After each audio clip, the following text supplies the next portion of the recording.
Alright, I'm going to start a recording series here on the restoration of this FJ62 I got. It's in pretty rough shape. Little history behind this. So me and a buddy, we're both Land Cruiser guys. He's got a 80 series and I got a 100 series. But we both have always loved the 60 series cruisers. And as you know, they're getting pretty rare. So when one popped up on Craigslist about an hour from us, we ran up there as fast as we could. And yeah, it had some warts, but I mean, we figured, hey, we've restored a couple cars before, how bad can it be? He drove it back to my shop and parked it under the tree, and then in the light of day, after some time has passed, I went out to look at it again and I was like, damn, this thing is rough. That was about 3 years ago, and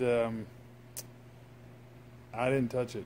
I didn't really want to do the project, honestly, because I had just finished restoring a Fiat Spider, a 124 Spider, and if you know Fiats, they're notorious for rust. And even as good as mine was, as far as Fiats go, it was still a major pain to do all the rust repair. Well, apparently I didn't learn my lesson, because this one is way worse. But I figured, what the hell. So let me switch over here so you can see the landing. So here we go. This is my project, 88 FJ62. As you can see, I've already started tearing down the truck. So let me walk around here real quick. First of all, you can see lots of surface rust, which at first I thought must mean this is a northern truck, but the guy who we bought it from said no, this truck lived out in eastern North Carolina its whole life.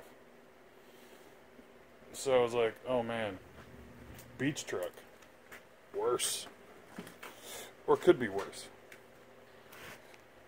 I've got sheet metal rust all over the place.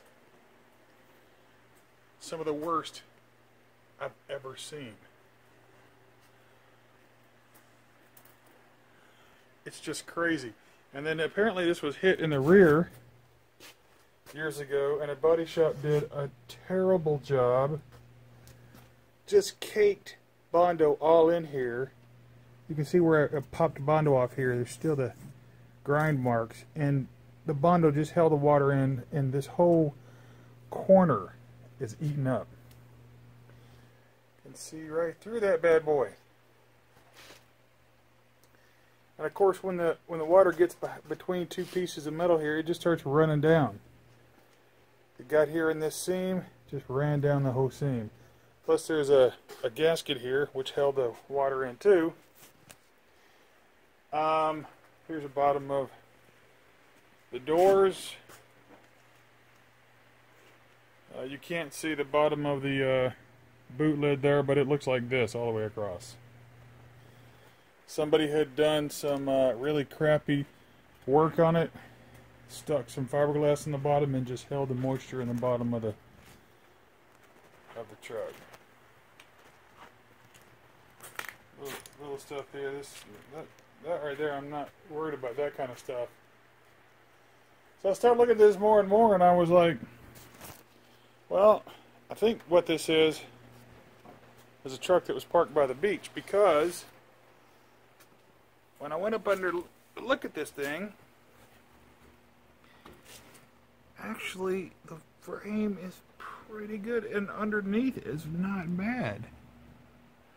All in all, that cross member there is nice and solid. So then I started thinking, I think this is a truck that maybe got parked next down to the beach. Maybe they even drove it on the beach. But it didn't really go in the salt water, but it was parked close enough that the salt spray got on it. And so that basically is the cause of all this sheet metal damage. Yeah, so this is going to be a monstrous project. I'm expecting a minimum of 2 years I'm going to spend cutting and welding, getting ready for painting, putting it back together. If I'm lucky.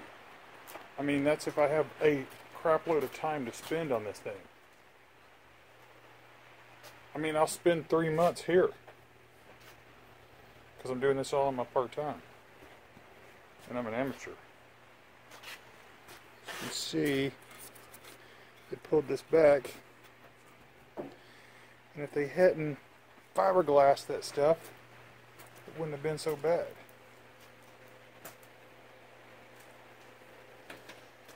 But the interior is damp because of all these holes that are allowing water in. Water runs down, gets into the... When I pulled the carpets out, they were soaking wet. But I got it running. I mean, it's a running and driving truck.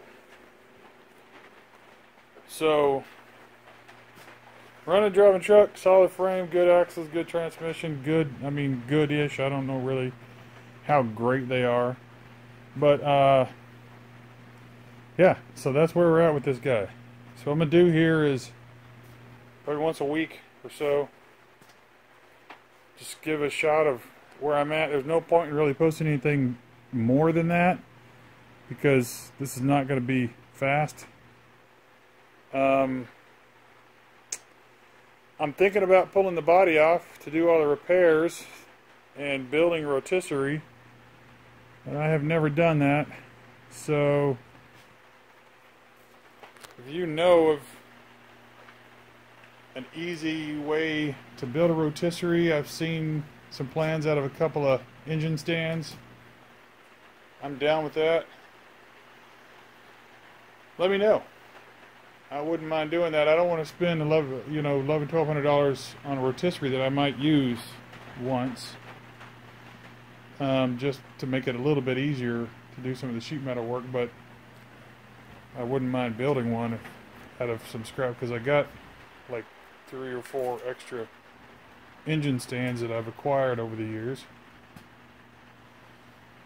So yeah, that's the deal. Look at this. It's terrifying, honestly. That can't be good.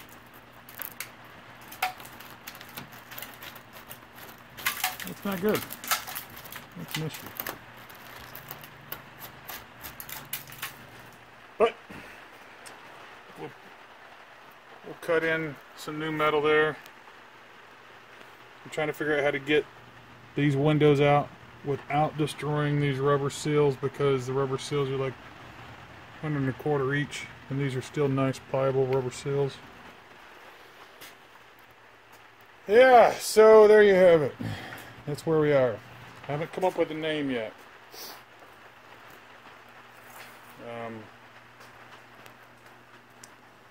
What is Japanese for burning money? Maybe that's what I should call it. Anyway, let me know what you think.